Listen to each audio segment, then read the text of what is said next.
Hello students. तो जैसा कि अपन क्लास 12 की एक्सरसाइज कर रहे थे, उसमें अपन की सीरीज में आज अपन का चैप्टर स्टार्ट हुआ है, एक्सरसाइज स्टार्ट हुई है, एक्सरसाइज 6 अवकलज के अनुप्रयोग। लास्ट क्लास में मैंने 5वां जो एक्सरसाइज थी, 5th जो प्रश्नावली थी, वो मैंने पूरी की पूरी करवा दी थी। उसमें मेरे लगभग प्लेलिस्ट में 22 से 23 वीडियो आ रखे हैं। अगर आपने उसको आवश्यकता हो तो आप वहां से जाकर चेक कर सकते हैं। आपको जो जो नहीं आ रहे हैं आप वहां से देख सकते हैं। आज अपन स्टार्ट करने वाले हैं प्रश्नावली 6 और स्किप करेंगे बेसिक्स। आज अपन यहाँ पे करने वाले हैं प्रश्नों को हल कैसे किया जाता है, इस प्रश्नावली में क्या क्या दिया हुआ है, और उसके बाद में कुछ क्वेश्चन यहाँ पर अपन सॉल्व करने वाले हैं। जनरल इतना कुछ खास है नहीं, क्योंकि अगर आपने 5वां चैप्टर कर रखा है, अगर आपने अवकलन कर रखे हैं, अगर आपने डिफरेंशिएशन कर रखे हैं, तो आपके लिए ये चैप्टर ज्यादा मुश्किल नहीं होने वाला है। वैसे ये चैप्टर ज्यादा मुश्किल है भी नहीं। ठीक है, अपन पहले बेसिक पढ़ते हैं। इस चैप्टर में दिया हुआ क्या है, अपन को निकालना क्या है और किस प्रकार से क्वेश्चन आते हैं। तो मैं यहां पर हेडिंग लगा देता हूं बेसिक, यानी आधार। हिंदी में बोले तो आधार, लेकिन अपन बेसिक्स ही पढ़ते हैं ना। तो बेसिक क्या है, चैप्टर क्या कह रहा है अपन को। ये चैप्टर कह रहा है कि अवकलज के अनुप्रयोग करने हैं अपन को। अनुप्रयोग यानी अवकलन कहां पर काम आ जाते हैं। जैसे हर चीज का एक कारण होता है। जैसे कोई पूछता है sine theta, cos theta, tan theta कहां पर काम आते हैं, तो वो काम आते हैं बिल्डिंग्स बनाने में। बिल्डिंग कितने एंगल पे बनानी है, उसके जो सरिये हैं या फिर जो भी उसके जो रखे हुए होते हैं, उसके ऊपर एक से ऊपर एक, जो मान लो कोई घर आ रहा है, एक से ऊपर एक कोई वो क्या कह सकते हैं, पत्थर रख रहे हैं, वो किस एंगल से रखे जाते हैं। पत्थर एक से ऊपर एक क्यों नहीं रखे जाते, उनको गैप गैप से क्यों रखते हैं, एक के साथ एक क्यों रखते हैं, ऐसे क्यों रखते हैं, ऐसे इसके ऊपर से ऊपर ही क्यों नहीं रख देते। सबके कारण होते हैं, वो साइन कॉस टेन के अकॉर्डिंग अपन को पता चल जाते हैं। इसी प्रकार से बड़े बड़े ब्रिजेस बनाने हो, ब्रिजेस यानी पुल बनाने हो वगैरह, तो वहां पे काम आ जाता है साइन थीटा कॉस थीटा। अवकलन के अनुप्रयोग कहाँ आते हैं, इसके अनुप्रयोग आते हैं किसी चीज में परिवर्तन होना, और अवकलन का अर्थ ही होता है परिवर्तन, इसलिए उसका नाम है डिफरेंशिएशन। डिफरेंस उसका अर्थ होता है अंतर, किसी चीज में चेंज आना, वही चीज कहलाता है अवकलन। तो अनुप्रयोग कैसे करें। अब इसका सिंपल सा तरीका यह है, मान लो मेरे पास कोई चीज थी XYZ, मेरे पास एक बलून था, वो गोल है एक बार के लिए। वैसे तो गोल नहीं होते हैं, लेकिन एक बार के लिए मान लेता हूं ये गोल है। इसका शेप कैसा है, गोल है। इसके अंदर से हवा निकल रही है, कहीं पे छेद हो गया है, उससे अंदर से क्या निकल रही है, हवा निकल रही है। बिल्कुल धीरे धीरे हवा निकल रही है। तो पहले जो इसका क्षेत्रफल था ना, या फिर पहले जो इसका आयतन था, आयतन मतलब होता है अंदर का स्पेस, और क्षेत्रफल जहां पे अपन टच कर सकते हैं, मतलब बलून का जो भाग है वो, इन दोनों में धीरे धीरे क्या आएगी, कमी आएगी, मतलब इन दोनों में परिवर्तन आएगा। जैसे जैसे समय बढ़ेगा इनका क्षेत्रफल घटेगा और आयतन भी घटेगा, यही होगा। तो मैं इसको किस प्रकार से शो कर सकता हूं, तो मैं लिखूंगा क्षेत्रफल में परिवर्तन किसके साथ, समय के साथ परिवर्तन, और इसको लिखा जाता है क्षेत्रफल में परिवर्तन की दर। क्षेत्रफल में परिवर्तन की दर, दर को यहां पे टाइम से लिया गया है। दर को किससे लिया गया है, टाइम से। तो जैसे मुझे दिया हुआ है क्षेत्रफल में परिवर्तन की दर, तो मैं क्या लिख सकता हूं, ds/dt। ये क्या है, क्षेत्रफल में परिवर्तन की दर, परिवर्तन की दर। इसी प्रकार से मुझे कहे आयतन में परिवर्तन की दर निकालो, तो dv/dt। ये हो गया आयतन में परिवर्तन की दर। मुझे बोले त्रिज्या में परिवर्तन की दर, क्योंकि ये जब छोटा होगा तो त्रिज्या भी कम होगी, तो मैं क्या लिखूंगा इसको, dr/dt। यह है त्रिज्या में परिवर्तन की दर। तो ये होती है परिवर्तन में दर, ये चीज होती है क्षेत्रफल में परिवर्तन की दर, आयतन में परिवर्तन की दर, त्रिज्या में परिवर्तन की दर, लंबाई में परिवर्तन की दर, चौड़ाई में परिवर्तन की दर। ये अपन को पढ़ना है इस चैप्टर में। कुछ इसके जो कभी कभी मान होते हैं वो अपन को पता करने होते हैं, वो लिखे नहीं अगर तो भी अपन को सूत्र से पता चल जाना चाहिए कि वो क्या दे रहा है। एग्जाम्पल के लिए अगर ये नहीं, इससे ये नहीं पता चल रहा है, कोई वैल्यू दे रखी है, मुझे लिखा हुआ है 8 मीटर स्क्वायर बटा सेकेंड, तो मीटर स्क्वायर किसका मात्रक होता है? क्षेत्रफल का, आयतन का, या त्रिज्या का? क्षेत्रफल का आयतन मीटर स्क्वायर होता है। मतलब मुझे ये दिया हुआ है ds अपॉन dt, क्योंकि नीचे सेकेंड दिया हुआ है। अगर मुझे दे रखा हो 8 मीटर क्यूब बटा सेकेंड, तो क्यूब किसका मात्रक होता है? आयतन का। तो ये आयतन अपॉन dv अपॉन dt का वैल्यू दे रखी है, ये पता करने के लिए है। और मान लो अपन को दे रखा हो कुछ भी 10 मीटर पर सेकेंड, तो ये अपन को गोले के लिए त्रिज्या दे रखी होगी, या हो सकता है लंबाई है, या हो सकता है चौड़ाई है, या हो सकता है ऊंचाई है, तो उसको ऐसे लिखा जाएगा। परिवर्तन की दर मतलब परिवर्तन कितने टाइम में हो रहा है। लेकिन अगर मुझे कहे कि किसी वस्तु में त्रिज्या के साथ आयतन जो परिवर्तित हो रहा है, त्रिज्या के साथ उसका जो आयतन परिवर्तित हो रहा है, तो उसको ऐसे लिखा जाएगा, त्रिज्या के साथ आयतन में परिवर्तन। जैसे जैसे त्रिज्या परिवर्तित हो रही है, आयतन भी परिवर्तित हो रहा है। ये भी मात्रक से पता चल जाता है। मात्रक क्या होगा इसका? Metre cube upon metre, metre cube upon metre, या मीटर स्क्वायर लिख सकता हूं मैं इसको, ठीक है ना।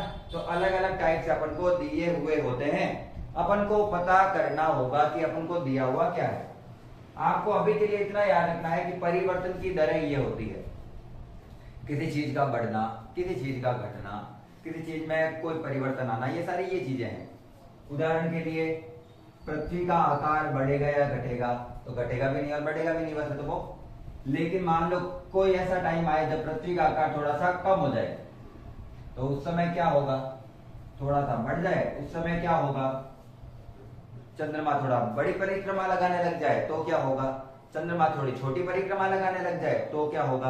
अगर अपन साइंस के स्टूडेंट है तो अपन को सब के बारे में पता होना चाहिए कि कोई चीज कहां पर यूज आ रही है। केवल क्वेश्चन कर लेना पर्याप्त नहीं होता है, अपन को ये पता होना चाहिए वो यूज कहां पर आ रही है चीज, वो चीज अपन के काम कहां आ रही है। और जब तक वो अपन को पता नहीं होगा तब तक अपन रट्टे मार रहे हैं, और कंपटीशन में रट्टे मारने से कुछ भी नहीं मिलता है।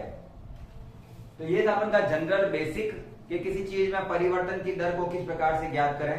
इसमें अपन को वर्धमान ह्रासमान करने हैं, उच्चिष्ट निम्निष्ट करने हैं, उच्चतम मान निम्नतम मान निकालने हैं, वो सब करेंगे। लेकिन जो अपन की एक्सरसाइज है 6.1 वो अपन को केवल बताती है परिवर्तन की दर। तो मैं मानता हूं कि आपको अगर टॉपिक समझना है तो अब क्वेश्चन आने पड़ेंगे, क्योंकि एग्जाम्पल से ही चीजें समझ में आती है। अपन एग्जाम्पल यानी क्वेश्चन आंसर करते हैं और देखते हैं ये चीजें कहां काम आती है। चलिए एक्सरसाइज लिखी मैंने 6.1, ठीक। अब अवकलन के देखते हैं प्रयोग कहां होते हैं। तो एक्सरसाइज 6.1 का क्वेश्चन नंबर 1 पढ़ेंगे। क्वेश्चन आपके पास बुक होगी, आपको वहां से थोड़ा बहुत देख सकते हैं। मैं यहाँ पे आपको क्वेश्चन केवल क्या करूंगा, रीड करके बता दूंगा क्या हो रहा है। दिया हुआ है वृत्त के क्षेत्रफल के परिवर्तन की दर इसकी त्रिज्या के सापेक्ष ज्ञात कीजिए। क्षेत्रफल में परिवर्तन की दर ज्ञात करनी है, लेकिन किसके सापेक्ष? त्रिज्या के सापेक्ष ज्ञात करना है। पहला क्वेश्चन ये कहा गया है क्षेत्रफल में परिवर्तन की दर निकालनी है, किसके सापेक्ष? क्षेत्रफल में परिवर्तन की दर सीधा ds अपॉन dt मत लिख देना, किसके सापेक्ष कहा गया है? त्रिज्या के सापेक्ष। जबकि r दिया हुआ है 3 सेंटीमीटर। पहला क्वेश्चन है कि r दिया हुआ है मुझे 3 सेंटीमीटर और वृत्त दिया हुआ है, और मैं मानता हूं आपको क्षेत्रफल वगैरह के सबके सूत्र आते होंगे, वो आपको यूं भी नहीं बताए जाएंगे। आपको अगर पढ़ना है तो मेरे एक शॉर्ट दे रखा है, उसका मैं डिस्क्रिप्शन में लिंक डाल दूंगा, आपको सारे के सारे वहां से क्या मिल जाएंगे? फॉर्मूलाज मिल जाएंगे। एक बार कॉपी में उतार लेना और एज इट इज छाप लेना, या आप मेरे शॉर्ट्स में जाकर देख सकते हैं, वहां पे आपको फॉर्मूलाज मिल जाएंगे, ठीक है। चलिए पहले का करते हैं क्वेश्चन आंसर। दिया हुआ है वृत्त के क्षेत्रफल में परिवर्तन की दर, तो मतलब वृत्त दिया हुआ है मुझे, और वृत्त का क्षेत्रफल S बराबर होता है पाई आर स्क्वायर। क्या होता है? पाई आर स्क्वायर। अगर मुझे पाई की वैल्यू नहीं दे रखी है तो 3.14 रखूंगा, नहीं तो मैं कितनी रखूंगा 22/7, जिसमें मेरा आंसर इजी है। और अगर पाई में निकाल सकते हैं तो पाई में भी निकाल देंगे, कोई दिक्कत नहीं है। विस्थाप क्षेत्रफल में परिवर्तन करना है, किसके सापेक्ष करना है? किसके सापेक्ष करना है? त्रिज्या के सापेक्ष। अच्छा ये बता देता हूं, क्षेत्रफल को लिखा जाता है एस से। अभी तक आपने अगर ए से लिखा है तो भी ध्यान रखना, अब एस से ही लिखा जाएगा। आयतन को लिखा जाता है वी से और त्रिज्या को लिखा जाता है आर से। कॉपी के साइड में लिख सकते हो आप। तो क्षेत्रफल में परिवर्तन, इसका किसके सापेक्ष अवकलन करना है? आर के सापेक्ष अवकलन। किसके सापेक्ष अवकलन करना है? आर के सापेक्ष, क्योंकि यहाँ पे आर के सापेक्ष ही पूछा गया है, त्रिज्या के सापेक्ष ही पूछा गया है। तो ds अपॉन dr बराबर पाई का पाई, आर का करना है ना अपन को, घात आगे आ जाएगी और घात में से एक कम, तो ये हो गया 2r। ये कितना हो गया? 2r। आर की वैल्यू दे रखी है, 3 पुट करते हैं। पुट करने का भी तरीका है, ध्यान देना। ds अपॉन dr, यहां पे बनाना है ब्रैकेट और फिर लिखना है r कितना है मेरे पास? 3।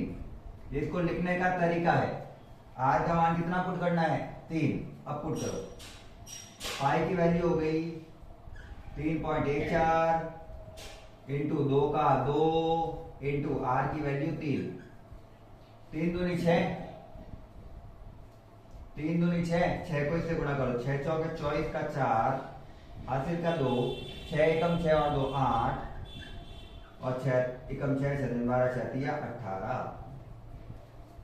मात्रक हो जाएगा इसका मीटर, मीटर ही रहेगा फिर, या फिर लिख सकते हैं मीटर स्क्वायर अपॉन मीटर, कोई फर्क नहीं पड़ता इसे। इसको लिख सकते हैं मीटर स्क्वायर अपॉन मीटर। मैं एक बार पीछे देख लेता हूँ, शायद आपके आंसर जो है वो पाई के अंदर दे रखे होते हैं, ठीक है ना। मैं पीछे चेक कर लेता हूँ। के आंसर दिए होते हैं पाई में दिए होते हैं। चलो पाई में दिए हो तो मैंने भी निकाल लिया, कोई बात नहीं। वैसे अपन को जो लेंथ दे रखी है वो सेंटीमीटर में है, तो सेंटीमीटर स्क्वायर अपॉन सेंटीमीटर होगा, ठीक है। मात्र अब आप सोचोगे सेंटीमीटर से सेंटीमीटर कट गया, नहीं काटना है। अपन को परिवर्तन की दर दे रखी है, ऊपर वाला भी लिखो और नीचे वाले का भी लिखो। क्षेत्रफल का मात्रक होता है सेंटीमीटर स्क्वायर या मीटर स्क्वायर या किलोमीटर स्क्वायर। त्रिज्या का होता है सेंटीमीटर, मीटर, किलोमीटर, तो ऐसा लिखना है। अब मैं पाई की वैल्यू नहीं पुट करूंगा अगले क्वेश्चन में। अगर मैं यहाँ पे पाई की वैल्यू नहीं पुट करता ना तो 2 या 6 को पाई से गुणा करेंगे तो 6 पाई आंसर आ जाता। पीछे वाले आंसर से अपन को नहीं जाना है, अपन की मर्जी है, जो करे अपन कर सकते हैं। अब मैं करा रहा हूं क्वेश्चन नंबर इसी का बी। अब थोड़ा करूंगा शॉर्ट में क्योंकि आपको क्वेश्चन समझ में आ चुका है। अब दिया हुआ त्रिज्या कितनी है? 4 सेंटीमीटर। अब त्रिज्या कितनी है? 4 सेंटीमीटर। तो क्या क्वेश्चन वापस करें? बिल्कुल नहीं। फॉर्मूला आया हुआ है अपन के पास ds अपॉन r का, जहां r में 3 रखा था, अब r में कितना रखेंगे? 4 रखेंगे। आंसर आ रखा है, फॉर्मूला ये रहा इसका, ध्यान रखना। तो ds अपॉन dr, r कितना लेना है मुझे? 4 लेना है। r कितना लिया था यहाँ पे? 3 बराबर पाई का पाई इंटू 2 इंटू r का मान 4, 2 चौक 8, 8 को पाई से गुणा किया 8 पाई। मात्र कभी भी वही सेंटीमीटर स्क्वायर अपॉन सेंटीमीटर। बस इतना इजी क्वेश्चन है ये, इतने ही इजी क्वेश्चन है सारे के सारे। 1-2 क्वेश्चन को छोड़ के सारे क्वेश्चन इतने ही इजी है। तो फटाफट एक बार स्क्रीनशॉट ले लो, फिर पूरा हटाऊंगा मैं। चलिए question number second. Question number second क्या दिया? अरे चल जा भाई, मार्कर चेंज करते हैं, रुक जाइए, चल रहा है बेटा बेटा। चलिए क्वेश्चन नंबर सेकंड दिया हुआ है, एक घन का आयतन 8 सेंटीमीटर क्यूब बटा सेकंड। अभी बताया था मैंने आयतन वगैरह के सबके की दर से बढ़ रहा है प्लस में। अगर बोले घट रहा है तो माइनस लिखेंगे, बढ़ रहा है तो प्लस में लिखेंगे, इतना भी ध्यान रखना।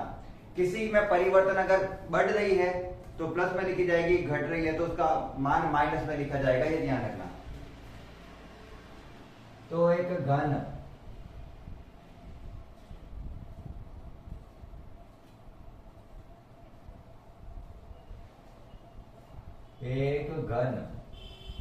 डायग्राम बनाना इसलिए इंपॉर्टेंट है क्योंकि डायग्राम से क्वेश्चन सीधा ही समझ में आ जाता है। ये कह रहा है घन का आयतन है वो 8 सेंटीमीटर क्यूब की प्रक्रिया से बढ़ रहा है, सब ओर से बढ़ रहा है, सभी ओर से फैल रहा है। तो आयतन में परिवर्तन की दर दे रखी है, मुझे कहने का मतलब है मुझे दिया हुआ है dv अपॉन dt।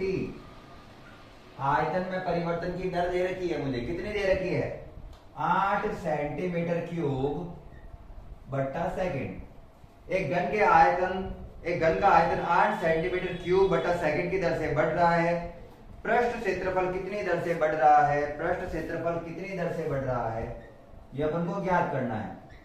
पृष्ठ यानी क्षेत्रफल ही है, पृष्ठ यानी क्षेत्रफल ही है, जबकि इसके किनारे की लंबाई 12 सेंटीमीटर है। इसके किनारे की लंबाई, किनारा यानी भुजा है, और मैं मान लेता हूं कि इनकी भुजाओं की लंबाई कितनी है a है। और घन में अपन को यह भी पता होता है सारी भुजाएं क्या होती है सेम। तो मुझे जो a दिया हुआ है वो है 12 सेंटीमीटर। क्या यही दिया हुआ है? बिल्कुल यही दिया हुआ है। अब इसका निकालते हैं आंसर। कुल मिला के 3 चीजें हैं। इसका आयतन बढ़ रहा है तो सीधा सा बात है इसका क्षेत्रफल भी बढ़ेगा। कितनी दर से बढ़ रहा है वो अपन को पता करना है। जबकि इसका भुजा है वो अभी प्रेजेंट में, अभी के लिए इसकी भुजा कितनी है 12 है। अभी के टाइम में इसकी भुजा कितनी है 12 है, जस्ट किसी टाइम पे, फिक्स टाइम पे। तो चलिए मुझे इतना बोल दिया है तो ट्राई भी कर लेते हैं। पहले जो चीज दे रखी होती है फॉर्मूला उसका लगाना है। पहले जो चीज दे रखी है फॉर्मूला उसका लगाना है, ये ध्यान रखना है अपन को। तो मैं क्या करूंगा, मैंने किया यहां पे, अगर मैं s का लगाता हूं तो आता है 6 भुजा स्क्वायर, तो ये डी अपॉन dt दिया। ठीक है, ठीक है। पहले मैं किसका फॉर्मूला लगाऊंगा v का। तो आयतन का सूत्र क्या होता है, पूरा लिखूं क्या? घन का आयतन, मुझे लिखने में आता है बहुत ही ज्यादा कष्ट। घन का आयतन का सूत्र क्या होता है? घन के आयतन का सूत्र होता है भुजा क्यूब साइड क्यूब। साइड को क्या लिया है मैंने a लिया है, तो यहां पे क्या आ गया a क्यूब। चलिए v बराबर हो गया a क्यूब। इसका किसके रेस्पेक्ट में अवकलन करना है? t के रेस्पेक्ट में। तो dv बट्टा dt, t के सापेक्ष क्या कर रहा हूं उसका अवकलन, ध्यान से देखना।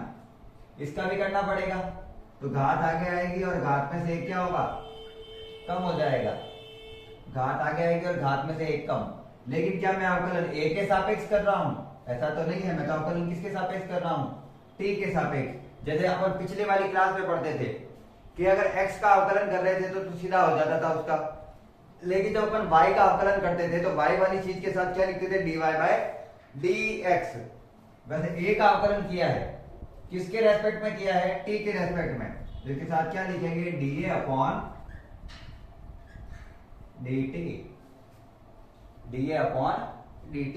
इनमें से जिन जिन का मान दिया हुआ है वो रखते हैं और अपन मान निकालते हैं। तो मैं अगर ध्यान से देखूं तो मुझे dy by dt, dv by dt दिया हुआ ये रहा, ये 8 इंटू 3।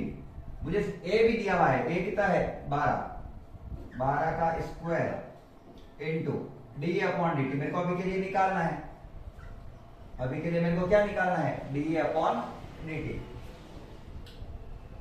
चलिए निकाल ही लेते हैं फिर।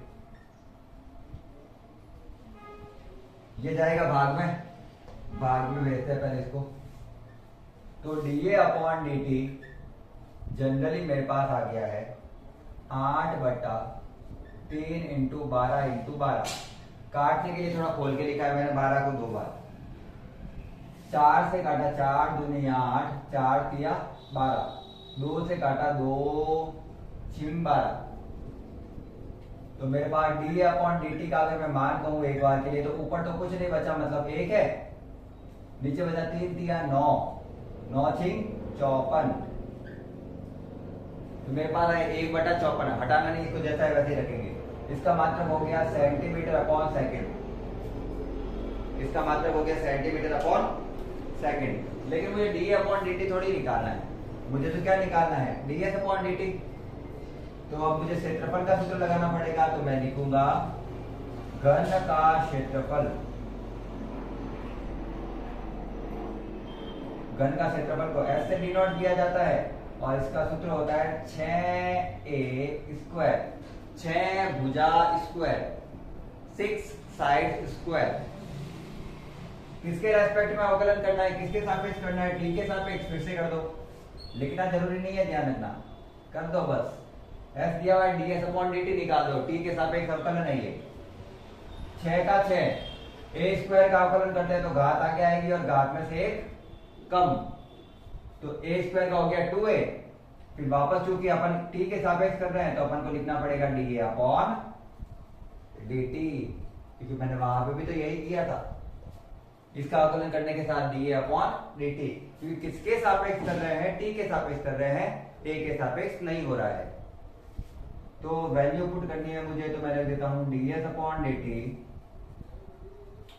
मुझे कितना रखना है ए की जगह, ए तो 12 ही है, ए तो 12 ही है, बाकी सबकी वैल्यू रखते हैं। 6 दूनी 12 इंटू ए का मान भी है 12 into D A upon D T, इसका मान कितना है, ये रहा 1/54। काटते हैं थोड़ा इसको, 6 दूनी 12, 6 नम 54, ठीक है। फिर 3 चौक 12, 3 तिया 9, तो मेरे पास फाइनली क्या आ गया है 8/3 सेंटीमीटर स्क्वायर बटा सेकेंड। और अगर आप पीछे देखोगे तो मुझे लगता है यही आंसर लिखा हुआ होगा, नहीं तो मैं पॉइंट पे निकाल भी दूंगा, एक बार मैं आपको चेक करके बता देता हूँ। बाकी आप एग्जाम में याद करोगे तो यहाँ पर उसका आंसर हो चुका है। फिर से मैं बच्चों के अकॉर्डिंग करवा देता हूँ, 8/3 ही लिखा हुआ है, ठीक है, सेंटीमीटर स्क्वायर बटा सेकेंड। और यही इसका क्या है, आंसर है। सबसे पहले जो चीज दे रखी होती है उसका सूत्र खुलता है हमेशा क्वेश्चन में। एक चीज दे रखी हो और दूसरी चीज का अपन को मान पूछे, जैसे आयतन दे रखा हो क्षेत्रफल पूछे या क्षेत्रफल दे रखा हो आयतन पूछे, तो जो चीज दे रखी है सूत्र पहले उसका लगेगा। जैसे जो चीज दे रखी है सूत्र पहले उसका लगेगा, उसका अवकलन किया जाएगा। अवकलन करने के बाद में एक ऐसी चीज होगी जिसका मान अपन के पास नहीं होगा और जिसकी अपन को यहाँ पे जरूरत होगी। जैसे डी अपॉन डी टी, देखो कहां से लाता मैं, डी अपॉन डी टी तो कहां से लाता, तो मुझे जो चीज दे रखी है डी अपॉन डी टी को इसीलिए तो दे रखी है कि क्या निकालो, डी अपॉन डी टी निकालो, वहां पे काम आएगा आपके लिए।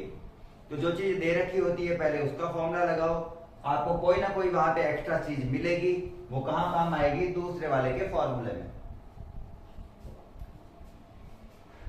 समझ में आ गया। यहाँ पे इसको फटाफट से उतारो और अगर क्लास में क्वेश्चन समझ में आ रहा है तो लाइक करते हुए चलना है साथ में। मैं मिटा देता हूँ स्क्रीनशॉट, कभी भी ऑफलाइन क्लास है आप वहां पे रोक सकते हो वीडियो। चलिए मैं तो करता हूँ नेक्स्ट।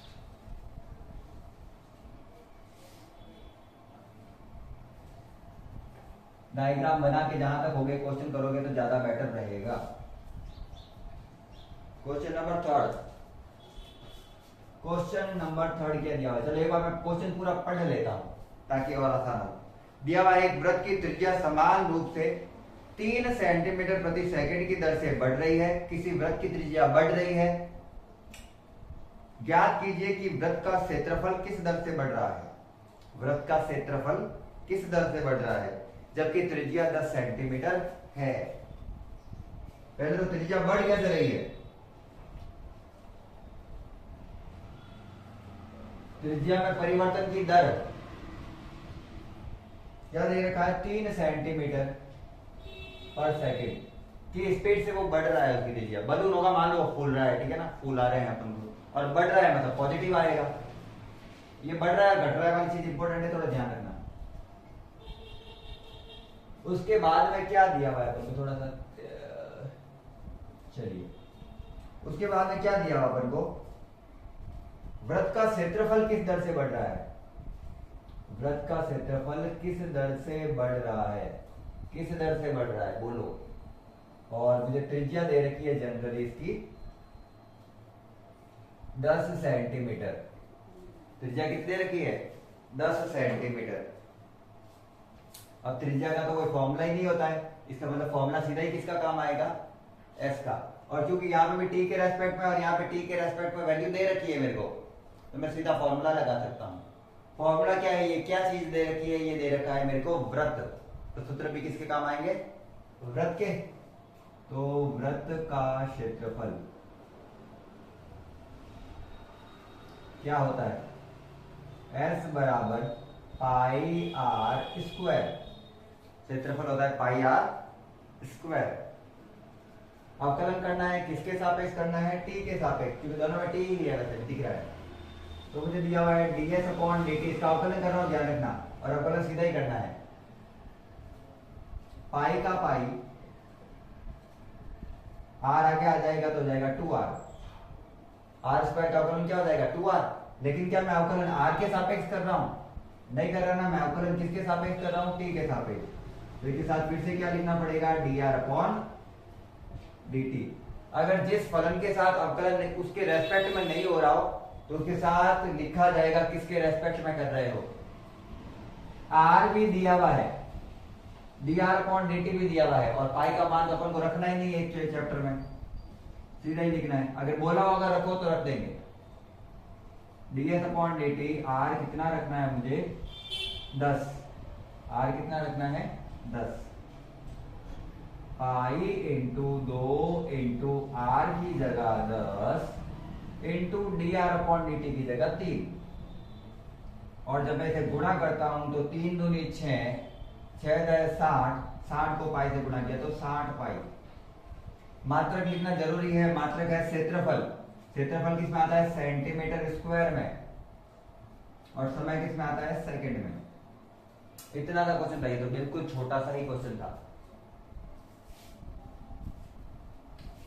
क्योंकि इसका छोटा सा क्वेश्चन था इसलिए मैंने डायग्राम भी बनाना जरूरी नहीं समझा। कहीं पे इंपॉर्टेंट होगा तो वहां पे जरूर बनाएंगे। क्वेश्चन नंबर है 4। अगर क्लास में क्वेश्चन समझ में आ रहे हैं तो लाइक कर देना, नहीं समझ में आया तो आप कमेंट में लिखना कि आपको क्वेश्चन में क्या नहीं समझ में आया, ताकि मैं अपनी नेक्स्ट क्लास में उसको सुधार सकूं। ठीक है, चलिए क्वेश्चन नंबर 4 दिया हुआ है, एक परिवर्तनशील घन है, इस बार घन दिया हुआ है, ठीक है ना। तो एक बार मैं चलो घन बना देता हूं ताकि आपको प्रॉब्लम ना हो। घन वो चीज होती है जिसकी सारी भुजाएं क्या होती है बराबर होती है। तो मैंने बना दिया यहां पे एक घन। एक परिवर्तनशील घन का किनारा 3 सेंटीमीटर प्रति सेकंड की दर से बढ़ रहा है। इस बार भुजा बढ़ रही है, भुजा ए मानते हैं वो या फिर एल मानो, जो भी मानो आपकी मर्जी, मैं तो ए मान के चल रहा हूं यहां पे। तो ये ध्यान रखना, घन का आयतन किस दर से बढ़ रहा है, तो आयतन में परिवर्तन की दर निकालनी है। जबकि किनारा 10 सेंटीमीटर लंबा है, अभी के लिए किनारा कितना है 10 सेंटीमीटर लंबा है, और माना क्या है मैंने उसे ए। ये भी ए है, ये भी ए है, और ये भी ए ही है। दिया हुआ क्या है, दिया हुआ है मुझे परिवर्तन की दर। घन का किनारा परिवर्तन की दर से बढ़ रहा है, किनारा है ए, वो किस दर से बढ़ रहा है 3 सेंटीमीटर प्रति सेकंड की दर से बढ़ रहा है। उसके बाद में बोला हुआ है वृत्त का क्षेत्रफल किस दर से बढ़ रहा है, वृत्त का क्षेत्रफल किस दर से बढ़ रहा है।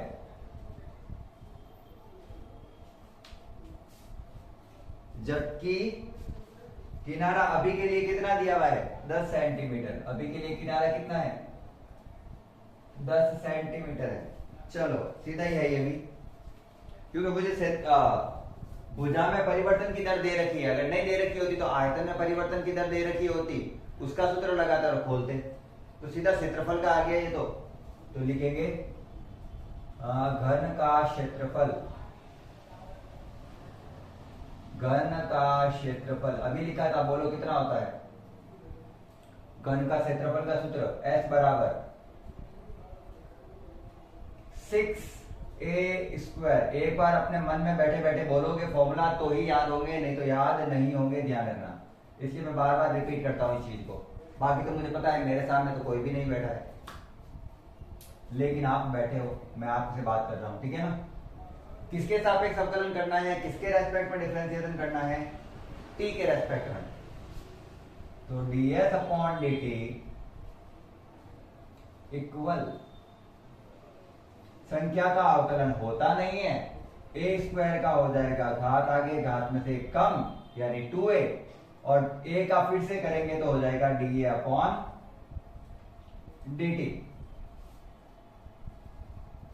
dA/dt। अब केवल वैल्यू पुट करनी है, आंसर आ गया अपना। ds/dt a की जगह कितना रखना है मुझे, 10 सेंटीमीटर रखना है। a की जगह कितना रखना है, 10 सेंटीमीटर रखना है, लिखा हुआ है वैसे वहां पे। 6 दूनी 12 तो हो ही गया, इंटू a का मान है 10, इंटू dA/dt दिया हुआ है 3। इतने इजी से क्वेश्चन है, क्या ही कहूं। 12 एकम 12, 12 दूना 24, 12 तिया 36। 36 को 10 से गुणा करेंगे तो 360 सेंटीमीटर प्रति सेकंड। सिंपल से क्वेश्चन है, मुझे तो ये क्वेश्चन बहुत इजी लगते हैं। इस चैप्टर के क्वेश्चन सबसे इजी हैं। छापो, यहां से छापो, फिर अगला क्वेश्चन यहां पे कराऊंगा मैं, क्योंकि क्वेश्चन छोटे छोटे ही सही है अभी तो, आगे बढ़े तो।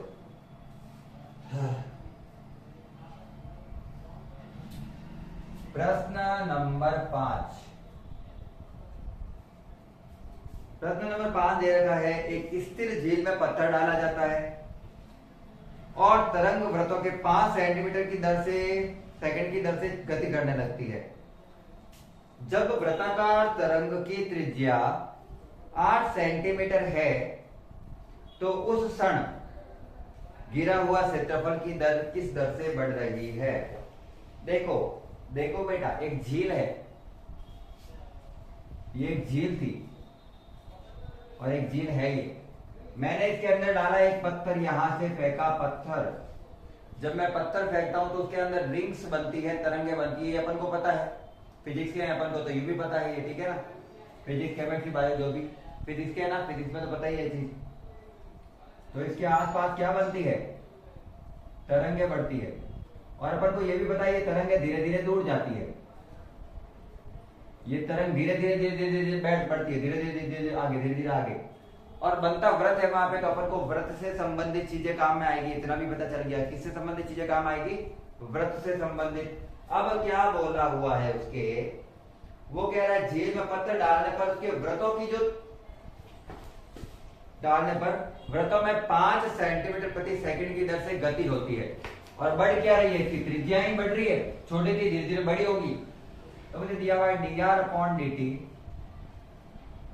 किस दर से बढ़ रही है, और मैं मात्रक देखकर पता कर सकता हूं कि यही दिया हुआ है मुझे,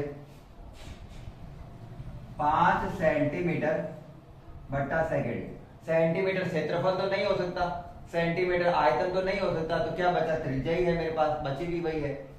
और क्या बोला हुआ है, इसकी त्रिज्या 8 सेंटीमीटर है अभी के लिए। जिस व्रत को मैंने पकड़ा है, मान लो मैंने इस व्रत को पकड़ा है, ये आगे बढ़ रहा था, अभी के लिए इसकी त्रिज्या क्या है, 8 सेंटीमीटर, लेकिन वो बढ़ रहा है, कंटिन्यूअसली बढ़ रहा है। और क्षेत्रफल की दर ज्ञात करनी है। ds/dt क्या करना है, अपन को ज्ञात करना है। सारी की सारी चीजें मैंने यहाँ पर उतार ली है, आपको आराम से पता चलेगा। एक झील है, पत्थर डाला, तरंगे बन रही है, तरंगे आगे बढ़ रही है, तरंगे आगे बढ़ रही है, मतलब उसकी जो त्रिज्या है वो बढ़ रही है, वो आगे जा रही है, धीरे धीरे व्रत बड़ा हो रहा है, तो त्रिज्या आगे बढ़ रही है। त्रिज्या किस दर से बढ़ रही है, 5 सेंटीमीटर प्रति सेकंड की दर से। त्रिज्या खुद एक जो मैंने व्रत जो पकड़ा है अभी के लिए, अभी जिस व्रत की मैं बात कर रहा हूं उसकी त्रिज्या अभी के लिए कितनी है, 8 सेंटीमीटर। अब वो बढ़ना चालू हो रही है। क्षेत्रफल में परिवर्तन की दर क्या है, उसके लिए जो व्रत बनेगा उसमें कितना परिवर्तन होगा वो निकालना है। तो निकालते हैं। तो क्षेत्रफल पूछा हुआ है, तो फॉर्मूला भी लगा रहा हूं मैं।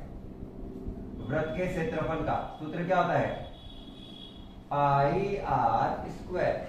और ये एक एक नंबर के क्वेश्चन है, तो थोड़ा इसको शॉर्ट में लेके चलना, लंबा ज्यादा खींचना मत कि ये करेंगे डिफरेंशिएशन वगैरह जो भी बोलेंगे अपन को। एक एक नंबर के क्वेश्चन है, छोटे वाला है ये। मुझे ds अपॉन dt ज्ञात करना है, मतलब इसके रेस्पेक्ट में अवकलन करना है। ds अपॉन dt, पाई तो कांस्टेंट है, पाई का तो कभी हुआ नहीं, पाई तो संख्या है 3.14 इनटू r का हो जाएगा 2r, और चूंकि अपन t के सापेक्ष कर रहे हैं, अगर r के सापेक्ष कर रहे होते तो खत्म हो जाता है, लेकिन मैं किसके सापेक्ष कर रहा हूं, t के सापेक्ष। सबकी वैल्यू पुट करो।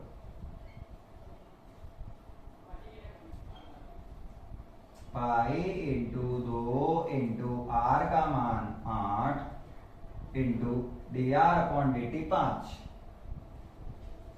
तो मेरे जो फाइनल आंसर है वो क्या आ गया, 5 दूनी 10, 10 को 8 से गुणा किया 80, 80 को पाई से गुणा किया 80 पाई, और मात्रक क्या होगा, क्षेत्रफल सेंटीमीटर स्क्वायर बटा टाइम होता है सेकंड, और यही तो मेरा क्या है, आंसर है। इतना सा है बस, इतने इतने ही क्वेश्चन है। ये मैं भले यहाँ पे डायग्राम बनाए, बाकी तो ये भी क्वेश्चन इतना ही है, ये भी क्वेश्चन इतना ही है, कुछ नहीं है क्वेश्चनों में, बहुत इजी क्वेश्चन है, बहुत इजी वे में क्वेश्चन हो जाते हैं। उतर अच्छा से स्क्रीनशॉट लेना अगर क्वेश्चन समझ में आ रहे हैं। अगर आपको क्लास अच्छी लग रही है तो क्लास को लाइक जरूर करना है।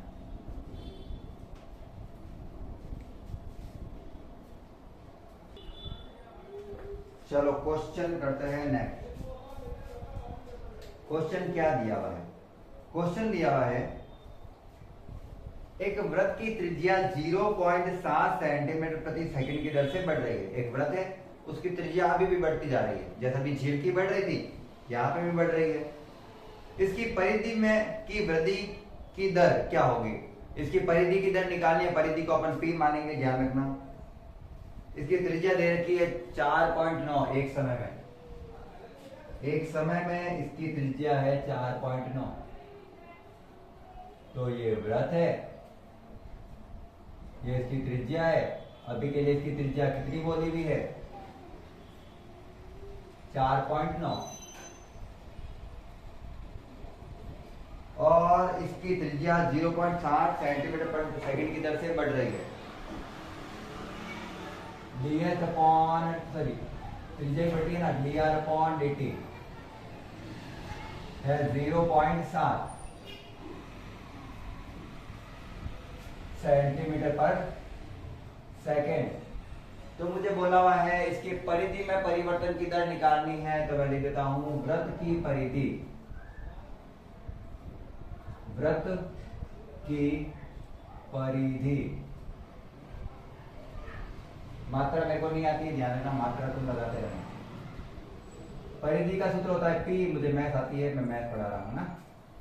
परिधि का सूत्र क्या होता है, वृत्त की परिधि, बाउंड्री, सर्कमफ्रेंस ऑफ सर्कल होता है 2 पाई r। क्या होता है, 2 पाई r। इसका अवकलन करना है किसके सापेक्ष, t के सापेक्ष, तो करते हैं dp अपॉन dt इक्वल 2 पाई का 2 पाई, और r का अवकलन हो जाता है 1। जैसे x का अवकलन 1, y का अवकलन 1, वैसे r का अवकलन भी 1। लेकिन चूंकि अपन t के सापेक्ष कर रहे हैं तो लिखेंगे dr अपॉन dt। चलिए वैल्यू पुट करते हैं, dp अपॉन dt इक्वल 2 पाई का 2 पाई इंटू 1 का तो कोई मतलब है नहीं, और dr अपॉन dt की वैल्यू है 0.7।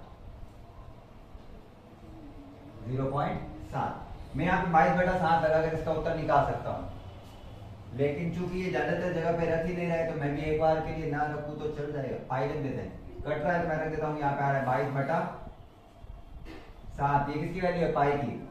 और ये मत सोचना कहीं पे रख रहे हैं कहीं पे नहीं रख रहे हैं, आप चाहे रखो चाहे नहीं रखो, इस चैप्टर में कोई फर्क नहीं पड़ेगा, उससे ध्यान रखना। और dr अपॉन dt आ गया 0.7, 7 से 0.7 गया 0.1 बार, 2 को 22 से गुणा किया 44, 44 को 0.1 से गुणा किया तो आया 4.4। वापस मात्रक वही है सेंटीमीटर पर सेकंड, क्योंकि परिधि भी सेंटीमीटर में ही आती है, वो बाउंड्री है, बाउंड्री भी किस में आती है, सेंटीमीटर में ही आती है। तो उतार लो, एक लास्ट क्वेश्चन करा देते हैं, और ये थोड़ा अच्छा समझने वाला है इसलिए मैं करवाना चाह रहा हूं। अच्छे से समझना क्वेश्चन को, ये क्वेश्चन अच्छा खासा समझने वाला है, ठीक है। क्वेश्चन दिया हुआ है एक आयत की लंबाई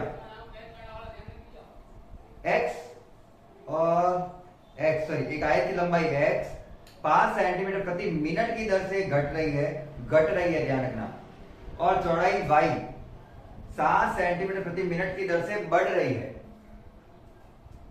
जबकि x और y एक समय में 8 और 6 दे रखे हैं रेस्पेक्टिवली।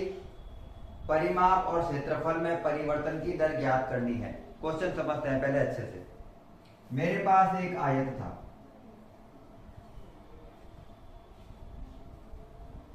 उसकी लंबाई थी x और उसकी चौड़ाई थी y।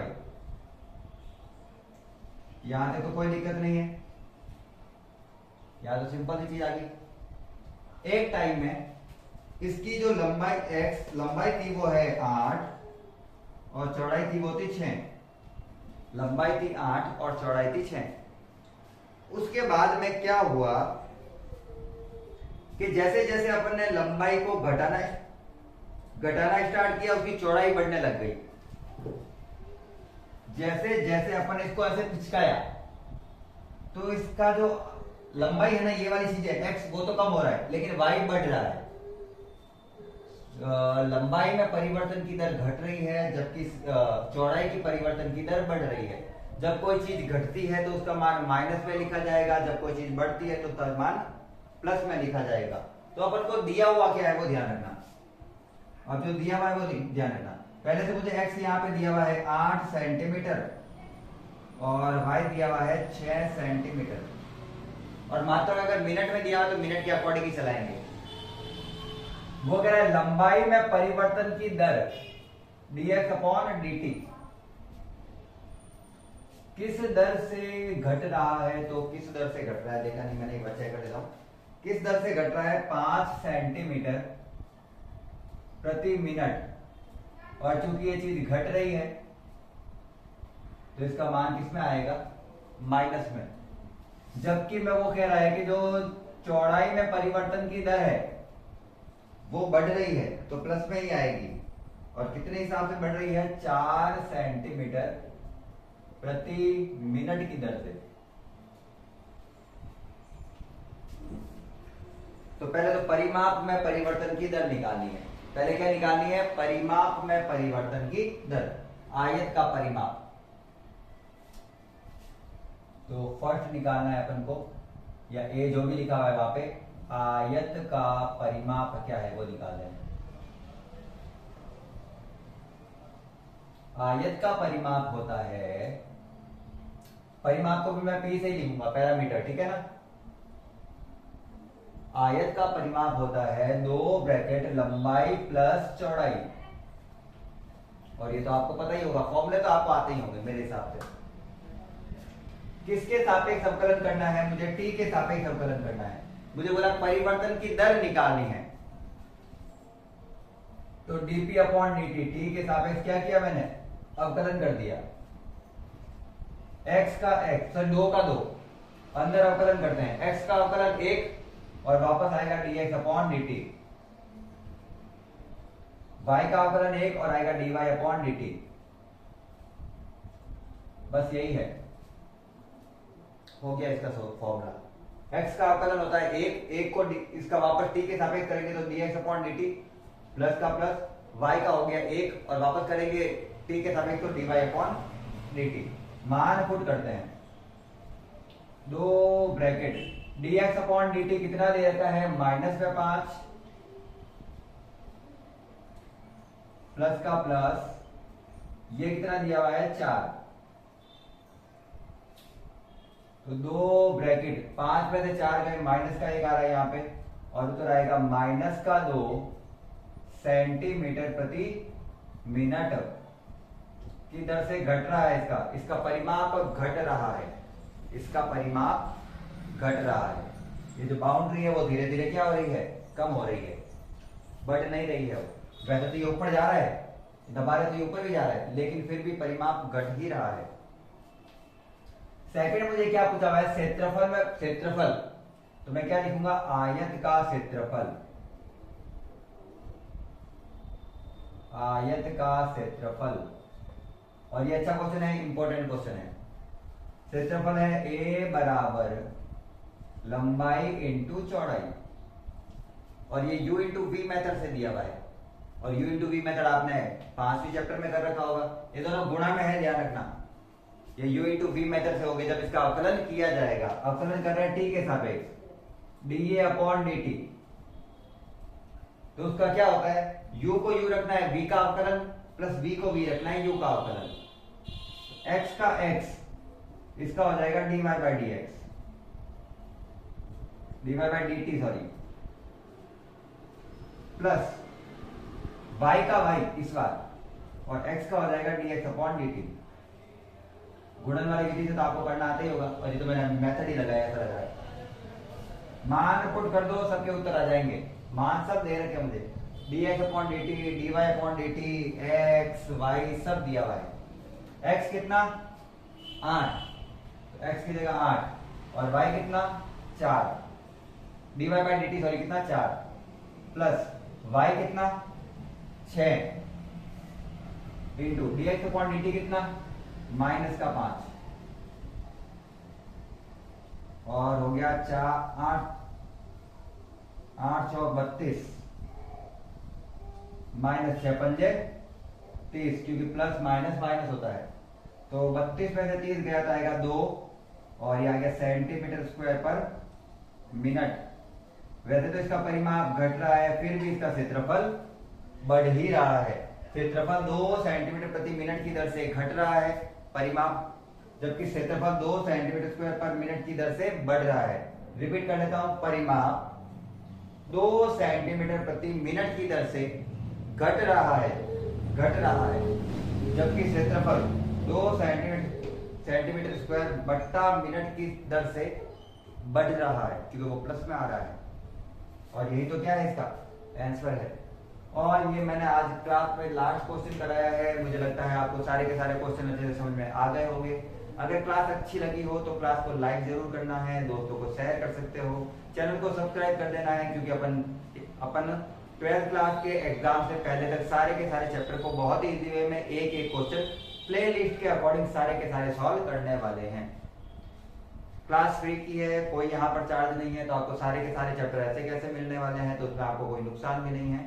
तो क्लास को अंत तक देखने के लिए धन्यवाद। जय हिंद, जय भारत, राधे राधे।